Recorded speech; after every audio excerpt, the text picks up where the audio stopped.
crescimento econômico e o processo de desenvolvimento estão fortemente interrelacionados. Porém, o desenvolvimento é algo mais amplo. O desenvolvimento envolve algo mais do que a variação positiva do produto ao longo de um certo período de tempo. Ele tem a ver com a mudança das estruturas, com a mudança das estruturas de produção, das estruturas de emprego e com mudanças também sociais derivadas desses próprios processos. Por exemplo, a transformação de uma sociedade rural numa sociedade urbana industrial que produz aumentos de produtividade, quando eu desloco uma parcela da mão de obra para atividades pouco intensivas em eficiência, para aquelas atividades que exigem maior eficiência, isso por si só alavanca os ganhos de produtividade, algo que o economista Arthur Lewis já havia nos demonstrado décadas atrás. Este processo de desenvolvimento, ele, do ponto de vista das experiências históricas e de vários modelos analíticos, ele está longe de ser algo espontâneo ou equilibrado. Os processos bem-sucedidos de catching up, ou seja, de alcance de trajetórias de países que largaram com menores níveis iniciais de renda per capita, de indicadores socioeconômicos os mais diversos, de eficiência produtiva e lograram avançar rumo à fronteira tecnoprodutiva determinada pelos países de alta renda. Esses processos não foram espontâneos, eles envolveram estratégias, envolveram políticas eficientes, a constituição de ambientes produtivos, empresariais eficientes, que dessem conta de garantir a emergência também de empresas competitivas no plano nacional, no plano internacional. Então existe uma enorme complexidade associada ao processo de desenvolvimento. Não é uma receita de bolo, não é algo simples, senão todos os países seriam como a Coreia do Sul, e não são, né? Todos os países seriam como a Noruega, e não são. Há elementos institucionais, elementos históricos, geográficos. Um outro aspecto que é comum em vários modelos e tem sido resgatado na discussão recente é a importância da indústria, o papel da indústria de transformação. Vários economistas, como Nicholas Calder, Albert Hirschman e outros, enfatizam que é exatamente o setor industrial aquele que amplia o crescimento da produtividade no conjunto da economia. Dali saem as inovações que passam a ser utilizadas na agricultura, nos setores de serviços e, portanto, o motor do crescimento no longo prazo, se é a produtividade, esta produtividade se desenvolve dentro do processo da produção moderna na indústria e nos setores intensivos em conhecimento e em serviços. A indústria e esses setores modernos de serviços estão vinculados, têm encadeamentos para trás e para frente no processo produtivo, geram economias de escala, redução de custos quando mais se produz, economias de escopo e externalidades, que são outros conceitos também derivados da ideia de que uma maior densidade produtiva aumenta a eficiência, de que o processo econômico gera elementos que estão para além das transações específicas de compra e venda e que, portanto, beneficiam um conjunto mais amplo de agentes do que aqueles diretamente vinculados a produzir e comprar um determinado bem. Então, o processo de produzir na indústria gera externalidades, por exemplo, de conhecimentos, de tecnologias que são aplicadas a outros setores, a outros produtos que não os originalmente definidos naquelas relações mercantis. Portanto, a indústria concentra e difunde o progresso tecnológico. Nós observamos diferenças nos produtos industriais e aqueles não industriais como os agrícolas.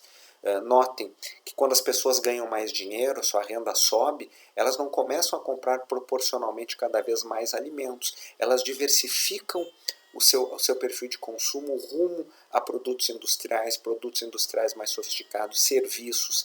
Isso envolve o que nós chamamos de elasticidade de renda. Se a renda cresce e o consumo cresce proporcionalmente menos e cada vez menos, eu tenho uma baixa elasticidade de renda. Os bens primários têm essa característica, os bens agrícolas têm essas características. Os bens industriais, os serviços sofisticados e os bens industriais mais modernos têm uma maior elasticidade de renda. Da mesma forma, a sensibilidade da demanda frente a preços. Aqueles bens industriais ou serviços modernos, eles possuem uma maior inelasticidade. O que é isso? O preço aumenta e a demanda pode cair, mas não cai tanto assim. Os bens agrícolas, que são mais passíveis de maior concorrência, eles têm uma elasticidade de preço maior.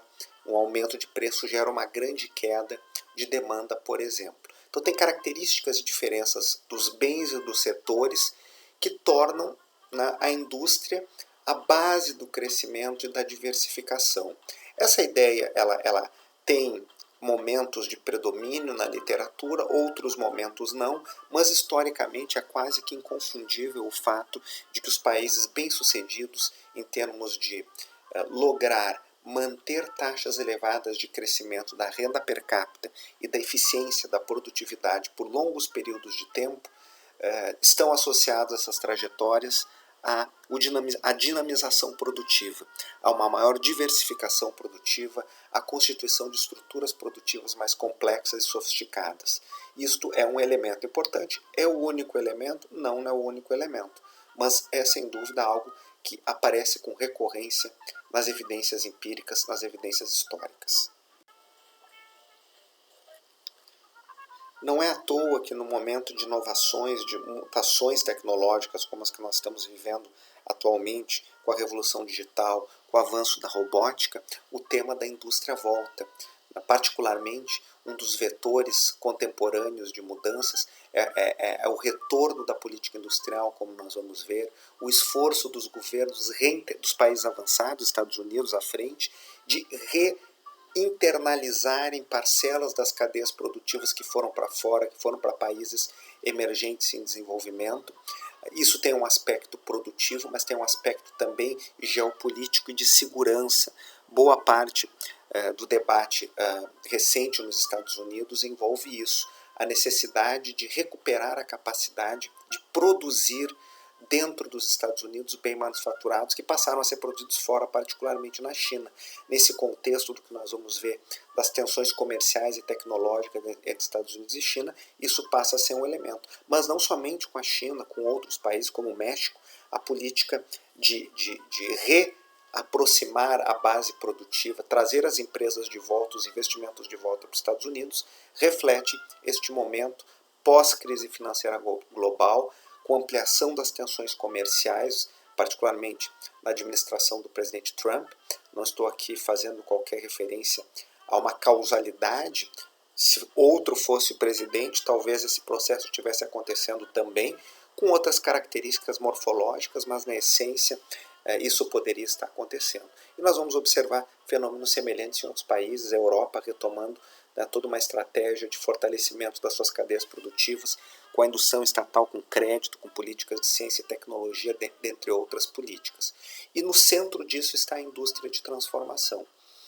Se vocês tiverem oportunidade, por exemplo, interesse de lerem estudos sobre esse tema, esse documento relativamente recente do Banco Mundial, discutindo o futuro do desenvolvimento liderado pela indústria, e atualmente quando nós falamos indústria, nós falamos também da indústria e dos setores modernos de serviços, volta o tema de por que a indústria importa, e isso é diverso nos modelos econômicos. Os modelos mais comuns dos manuais de macroeconomia, a teoria neoclássica de crescimento, baseada nos modelos do Robert Solon, e o modelo Solon-Sua principalmente, o crescimento ele é indiferente à atividade ou ao setor. Não existe essa especificidade.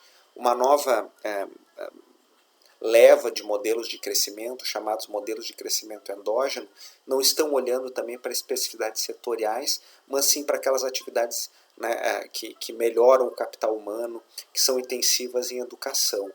Mas os modelos da tradição keynesiana estruturalista, sem ignorar aspectos dos modelos anteriores, colocam realmente a ênfase na indústria, porque consideram que exatamente o aumento da eficiência produtiva acontece a partir da indústria de transformação.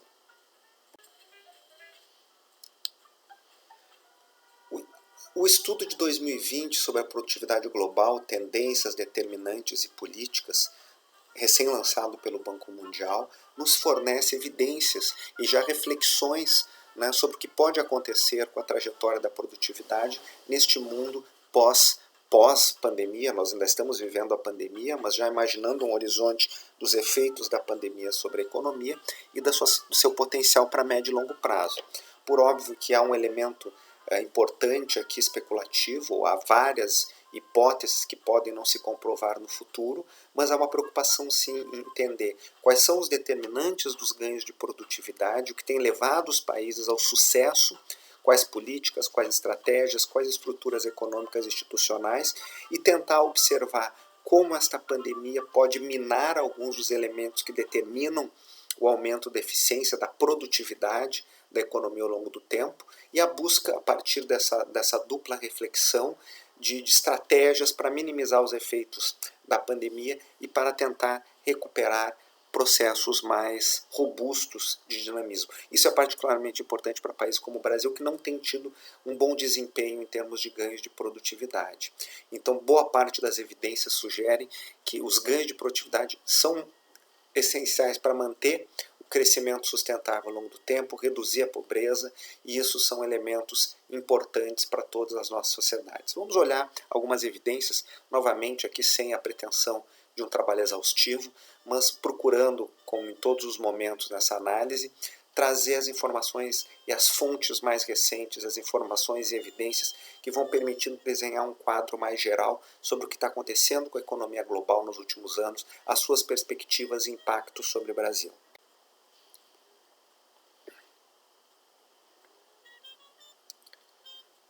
Então, uma primeira observação, que a despeito do sucesso na queda da pobreza, e essa queda na pobreza no mundo nesses últimos anos, nessa era da globalização, né, os dados que o Banco Mundial está trabalhando aqui, os dados utilizados pegam do começo dos anos 80 até 2015, eles mostram que houve um processo concomitante de redução da pobreza e de queda, de aumento da produtividade. Boa parte dos ganhos em termos de redução da produtividade, da pobreza, tem exatamente a ver com o que aconteceu na China, na Índia, em outros países emergentes que tiveram ganhos importantes de produtividade nesse período. Então esse gráfico A mostra que os países, na amostra de países analisada, a amostra analisada pelo Banco Mundial, aqueles países que tiveram um ritmo de crescimento mais rápido da produtividade, tiveram uma redução de pobreza ao longo do tempo, média anual muito elevada, ao passo que países com baixo crescimento de produtividade, a pobreza cresceu. O gráfico B mostra essas diferenças, né? A produtividade mundial, a produtividade dos emergentes em desenvolvimento, dos países avançados. Normalmente são sempre médias ponderadas, eu pego o desempenho de cada país e pondero pelo peso desse país na economia global. As colunas em cinza são destaques do Banco Mundial de períodos recessivos. Normalmente esses períodos recessivos comprometem os ganhos de produtividade, por vezes esses comprometimentos são de curto prazo, por vezes de longo prazo. A ideia do estudo é exatamente tentar identificar esses canais. Né? Notem que períodos de recessão, muitos governos adotam políticas contracionistas, redução de gastos, por exemplo, em educação e saúde, e isso compromete um dos pilares do crescimento de produtividade ao longo do tempo, que é o desenvolvimento das competências e da qualidade das pessoas. Né? A produção precisa de capital e precisa de pessoas. As pessoas têm que ter saúde, educação, e existe aquela idade certa para aprender, e o não aprendizado naquela idade correta, a educação de qualidade naquelas etapas constitutivas iniciais, isso pode comprometer a eficiência e as capacidades cognitivas no médio e no longo prazo. Então esses elementos têm sido objeto de muita investigação acadêmica ao longo dos últimos anos. Os economistas dão um termo técnico para isso, que são os efeitos de esterese. Mudanças, às vezes pequenas e de curto prazo, geram efeitos prolongados exatamente por esses canais, como o desenvolvimento das competências, das capacidades, dos recursos humanos. Muitos economistas usam o jargão capital humano.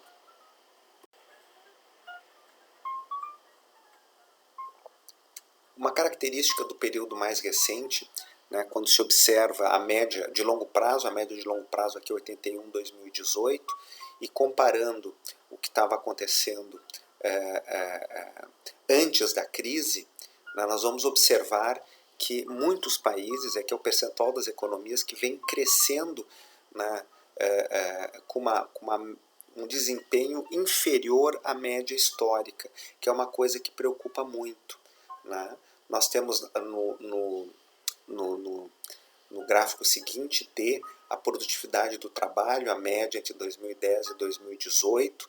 Nós observamos que essa produtividade, em termos de produção por trabalhador, é muito maior nos países de alta renda, com respeito aos países emergentes em desenvolvimento. Né? Sempre destacado aí no losangozinho é a mediana, e aí nós temos as diferenças entre os quartis do ponto de vista das colunas. Então, os países emergentes de desenvolvimento, e aqueles mais pobres ainda, dentre os países de baixa renda, têm níveis de produtividade medianas muito menores do que os países de alta renda, e portanto tem o desafio de fazer o catching up, de procurar crescer mais do que os avançados e atingir patamares melhores. Para tanto, uma agenda econômica, social, institucional que precisa ser vencida.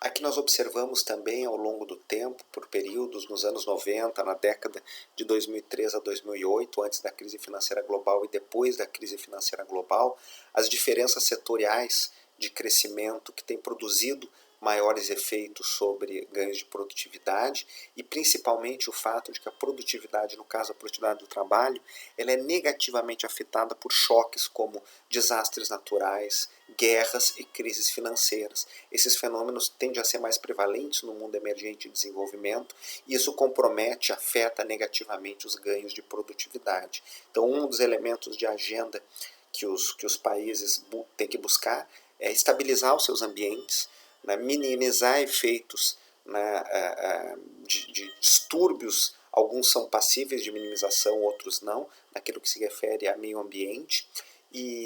Portanto, cuidando melhor do meio ambiente, isso não é algo simplesmente algo de uma natureza estritamente voltada à preservação como uma coisa política ou ideológica, alguns diriam, mas tem uma necessidade até econômica, na medida em que desastres naturais provocados por um uso inadequado dos recursos naturais ou por uma exploração excessiva têm custos econômicos que vêm sendo mensurados.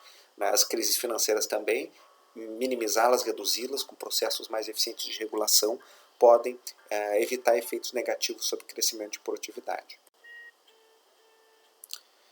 Se nós pegarmos os determinantes da produtividade e pensarmos o que a pandemia em curso está produzindo, dá para se imaginar alguns riscos que se colocam sobre os países. Por exemplo, o menor volume de investimentos, dada a incerteza, e o menor volume de comércio internacional rompem dois canais vitais.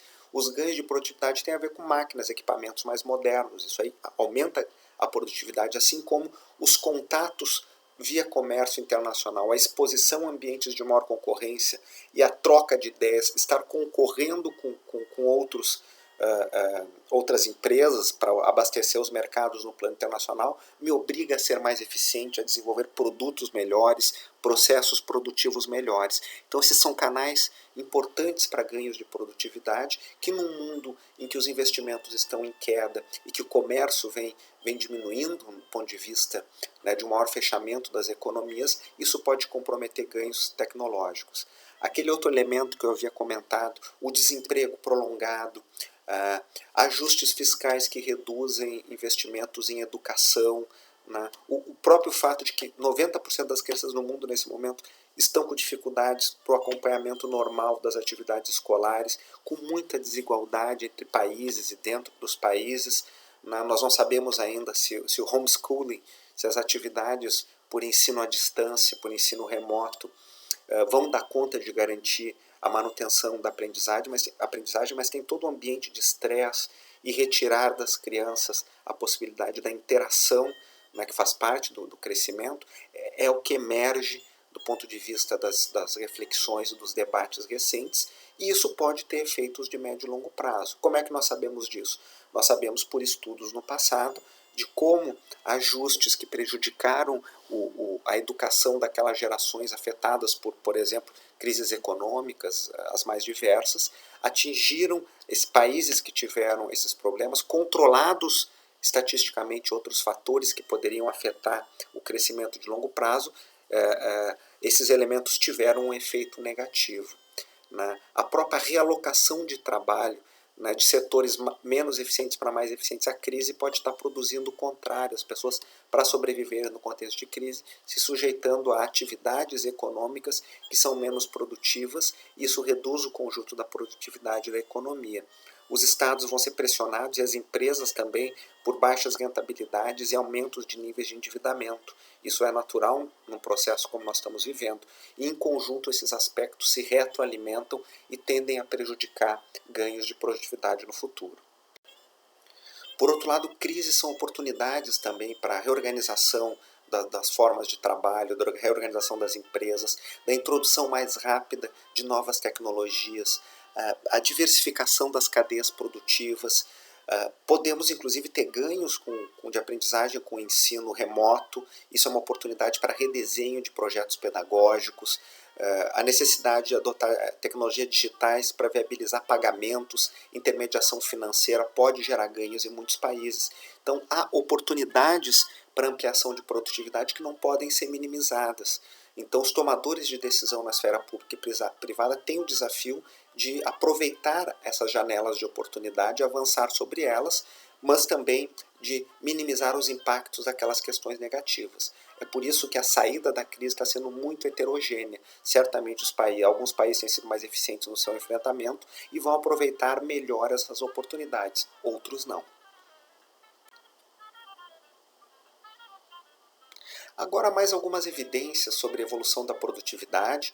Nós olhamos a evolução no gráfico A, no painel A, do conjunto dos países emergentes em desenvolvimento, mas dentre eles há os exportadores de commodities e aqueles que são importadores de commodities, em geral, exportadores de manufaturas. Aqueles que são exportadores de manufaturas normalmente têm estruturas produtivas mais diversificadas, têm ganhos de produtividade mais elevado. Isso nos remete lá àquela ideia da indústria, da complexidade tecnológica, da diversificação produtiva. Então, isso é importante. Por outro lado, nós olhamos aqui assim os processos de queda e de recuperação de ganhos de produtividade nos países depois de crises. Também um olhar no painel C sobre as médias históricas nas mais diversas economias, aquilo que nós já tínhamos visto de um crescimento abaixo da tendência, e o fato de que algumas economias estão com um desempenho, quase todas elas, abaixo da tendência anterior, no período recente, mas algumas com maiores dificuldades. O crescimento da produtividade antes e depois da crise financeira global. A pandemia agora tende a piorar a situação.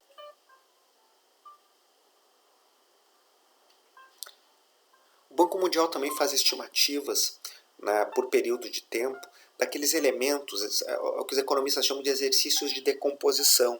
É tentar observar dos ganhos de produtividade o que se refere à melhoria das condições dos recursos humanos, ao aumento do acesso a máquinas, equipamentos, ao capital e a ganhos gerais de eficiência.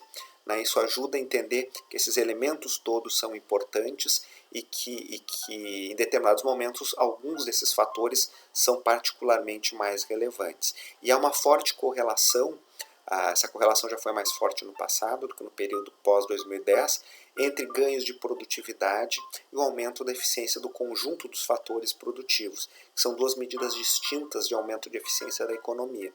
Talvez porque o crescimento pós-crise financeira de 2008 foi um crescimento a gerar menos empregos, então a produtividade do trabalho pode ter sido afetada nesse sentido. Outro tipo de exercício que é feito é olhar as condições iniciais nas trajetórias de expansão de tecnologia, para verificar quais são os seus determinantes fundamentais. Em geral, países que têm condições demográficas melhores, por exemplo, aqueles países que têm muitos idosos ou muitas crianças e as taxas de dependência não estão em níveis muito adequados, podem ter dificuldades de crescimento.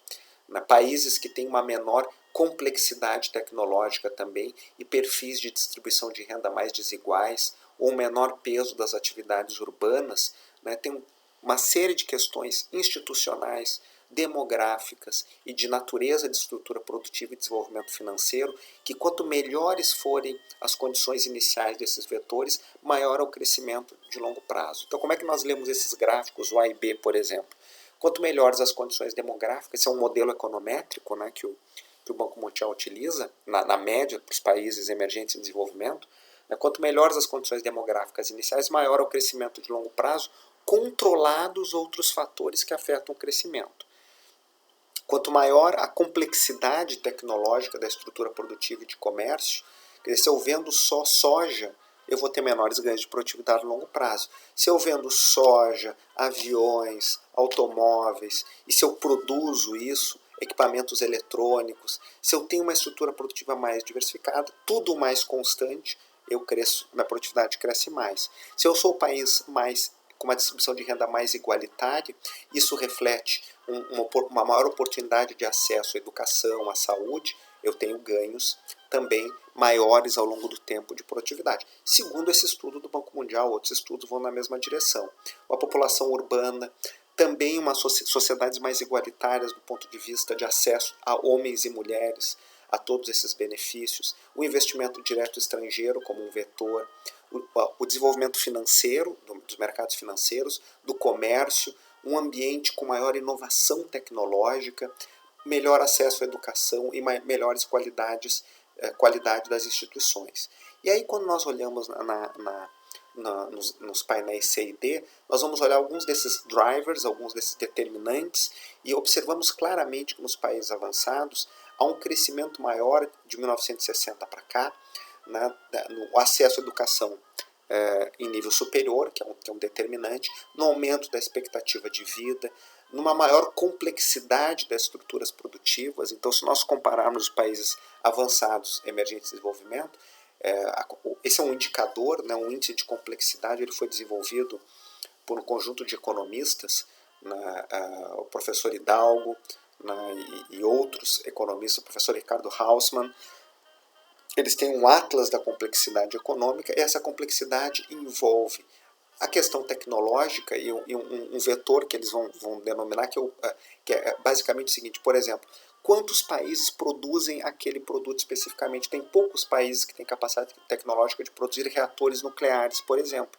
Então não é um produto que todos produzem, mas quase todos os países, a depender das condições climáticas, podem produzir soja, podem produzir algodão, podem produzir milho. Então há produtos que têm características de uso intensivo em tecnologia e de uma maior sofisticação tecnológica e dessa ubiquidade, né? Poucos são capazes de produzir, que olhando em conjunto esses elementos se constrói um índice de complexidade. E os países avançados têm estruturas produtivas mais complexas, mais diversificadas, um peso maior de população urbana. Isso gera uma maior capacidade de produção de patentes por habitante, né? Os indicadores, ambientes institucionais mais estáveis, em que as regras são cumpridas e valem para todos, uma maior participação nas cadeias globais de valor. Em geral, essas empresas comandam as cadeias globais de valor. O que é isso? No fundo, são as empresas multinacionais, né? O papel que elas têm, né, como líderes de desenvolvimento de produtos e de processos, e detém as marcas, patentes e canais de comércio. E o desenvolvimento financeiro, mais crédito, mais mercados de capitais, são aspectos que condicionam os ganhos de produtividade e que têm se desenvolvido relativamente mais nos países avançados. Eles já partem de condições melhores nos anos 60 e avançam mais rapidamente, por isso que eles seguem liderando, né, todos os indicadores de eficiência.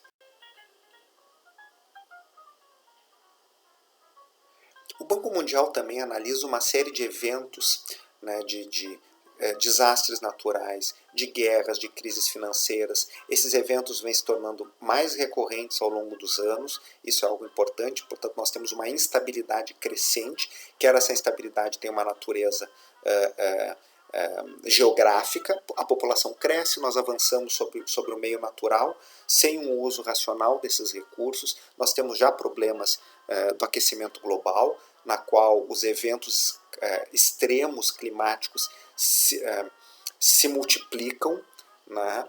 Segundo os pesquisadores, né? Eu não sou especialista, eu não sou um climatólogo, o que eu faço aqui é ler esses trabalhos, tentar reduzir o meu desconhecimento, mas sim estudar os efeitos disso desde a perspectiva econômica, o que esse estudo nos mostra. E as crises financeiras que têm crescido também ao longo desse período. E esses episódios recorrentes, eles têm efeitos muito claros sobre a eficiência, sobre a produtividade. Nós vivemos em meio a uma grande pandemia, né?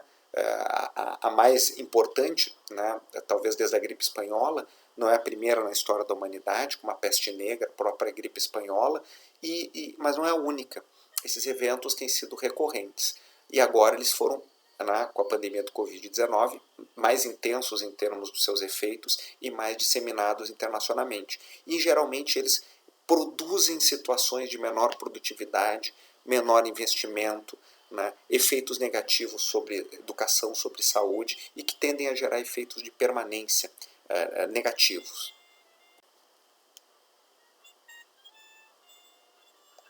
Então o Banco Mundial compilou esses indicadores, observou, né, o número deles, a prevalência, a quantidade média de tempo em que esses episódios aconteceram. Alguns são naturais, outros são produzidos pelo homem, como crises financeiras, como guerras, e os efeitos que esses processos têm sobre a produtividade, todos eles efeitos negativos.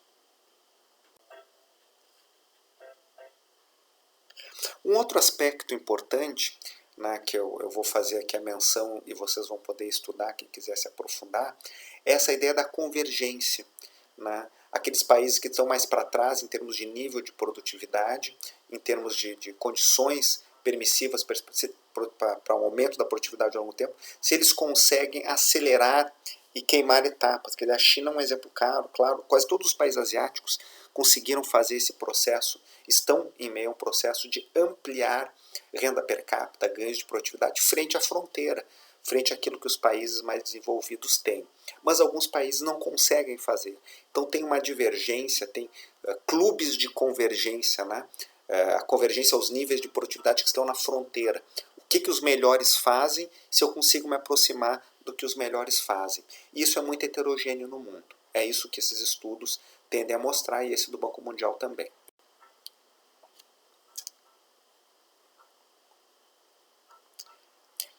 Essa convergência vem diminuindo na média, né, para o conjunto das economias. Nós temos, aí depois vocês podem observar quais são aqueles países que têm logrado fazer a convergência, aqueles que têm ficado para trás. Em geral, o Brasil e os países da América Latina têm ficado para trás. Aqueles que têm conseguido avançar em termos de convergência o fazem porque têm tido ganhos em termos de melhorias de educação, manter e criar estruturas produtivas mais complexas, né? Atrair investimento direto estrangeiro, dentre outras questões, ambientes institucionais. O Brasil está passando pelo contrário, a nossa estrutura produtiva já foi relativamente mais diversificada, a indústria já teve um peso maior e o comércio exterior foi basicamente de manufaturas. Hoje nós estamos menos complexos e menos diversificados. Veremos isso na última etapa do nosso curso, mas esses elementos já podem ser adiantados. Então, se nós observarmos isso regionalmente, fica claro que tanto em termos de crescimento de produtividade ao longo do tempo, quanto de nível de produtividade, a América Latina tem enfrentado dificuldades há muito tempo, nos anos 2000 também. O ritmo de crescimento da nossa produtividade está muito menor do que em outras regiões, particularmente no leste Pacífico Asiático, que é esse EAP, é East Asian Pacific.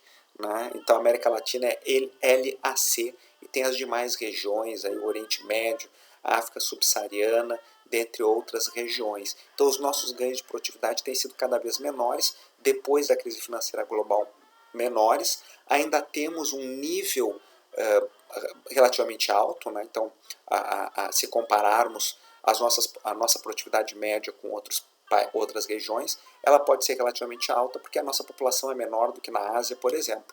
Porém, o ritmo de crescimento é muito menor e nós vamos ilustrar isso muito bem no caso do Brasil, comparando com outros países como México, como Coreia do Sul, lá adiante. Então, o grande segredo é como é que eu transito para esse cluster, para esse conjunto de países bem-sucedidos em termos de ampliar sua produtividade rumo à fronteira. Então, as condições de educação iniciais e o aprimoramento dessas condições, a estabilidade política, o aprofundamento da complexidade das economias, nossas estruturas produtivas diversificadas, produzindo bens mais sofisticados, tudo isso contribui claramente para a manutenção de taxas mais elevadas de crescimento de produtividade ao longo do tempo. A questão é ver quem está conseguindo fazer isso e quem não está conseguindo. O Brasil não tem conseguido fazer isso adequadamente nos últimos 40 anos, como nós vamos ver.